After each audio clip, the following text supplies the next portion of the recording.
ہوں کہ یہ اللہ کی واحد ایسی کتاب ہے کہ میں نے بائبل بھی پڑھی ہے، مجھے شوق تھا، میں نے اولڈ ٹیسٹیمنٹ، نیو ٹیسٹیمنٹ اور ویداس کی بھی تحقیق میں نے کی ہے۔ جب میں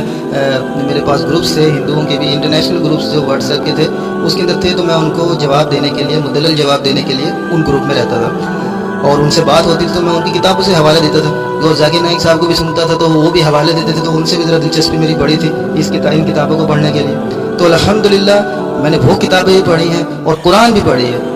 کوئی عام بات نہیں ہے، ساری دنیا کے جو غیر مسلم ہے، عیسائی ہیں